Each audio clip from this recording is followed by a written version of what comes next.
Elon Musk recently joined Twitter's board of directors after spending enough to gain 9.1% of shares in Twitter. Kelly Sadler from the Washington Times joins us today. Kelly, what do you make of this? I think it's progress, right? The liberals have always said, if you want your own social media network, then build it. And so Elon Musk isn't going to start from scratch. He's gonna go in and take shares of a company that already exists, and hopefully it'll be a boon for free speech based on Elon's past comments. Do you think this is something that wealthy conservatives should have started doing a long time ago? I mean, it seems to really go directly to tackle the problem rather than as whining or just complaining about being shut off of social media. Yeah, well, I mean, not all conservatives have $3 billion to invest in a company and basically do a corporate takeover. But Elon did, and he does, and he believes in free speech. Before it was publicly announced that he bought the shares, he ran a poll on Twitter saying, "Do you feel that your First Amendment rights are represented on this site?" And over 70% of the respondents said no, because Twitter has a history of shadow banning conservatives with at the paper that I'm at, the Washington Times, we constantly get labeled as sensitive material, or when we question the COVID, science, labeled as misinformation. So, big tech has actively sought to silence conservative voices. Elon likes freedom of the speech, so hopefully it remains to be seen what difference he can make at Twitter.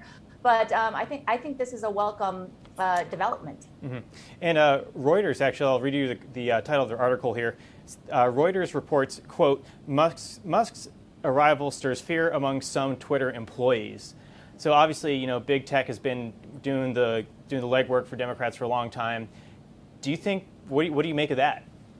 Well, I hope those employees quit, right? Like if they are, the only reason they're on Twitter is so that they have the power to basically censor other people's words, then they shouldn't be at Twitter. That's not how Twitter was developed. It wasn't the founders of Twitter never meant it to become that way. So, I think it's good that Elon's going to put some pressure on some of these, kids basically behind the social media. And if they don't like the, heat, get out of the kitchen. Mm-hmm, totally. And you said Elon Musk might put some pressure on there. Do you think we're actually going to see any changes or results here? Is Trump going to be on Twitter at some point soon? Hopefully. But, he's on the board. Twitter put out a statement, I believe, yesterday saying that the board isn't going to, dictate the direction of the company, that they're going to remain independent in their thinking. But it's, after the news broke that Elon bought these stakes, he put out another poll saying, should there be an edit button on Twitter? And the results of that poll came back, yeah, I think that there should be. And so then you had Twitter the next day test the edit button. So we're seeing perhaps some of the pressure that he's already putting on the company. Sure, and I think an edit button, I think we all could appreciate that on Twitter. But switching gears here a little bit, you may have heard that a lot of top Democrats recently tested positive for COVID. That's obviously still happening in this country. And this was all after attending a executive order signing in the Biden White House yesterday. I know Nancy Pelosi, Merrick Garland, and a couple other people in Biden's cabinet have tested positive. And if you remember back during the Trump administration, there was the whole, what they call the Rose Garden massacre. Yeah. Isn't this kind of hypocritical that there's not so much buzz about this? They're not going out and, labeling the people in that nice graphic over who's tested positive. Do you think we might see that from the liberal media now? No, I don't.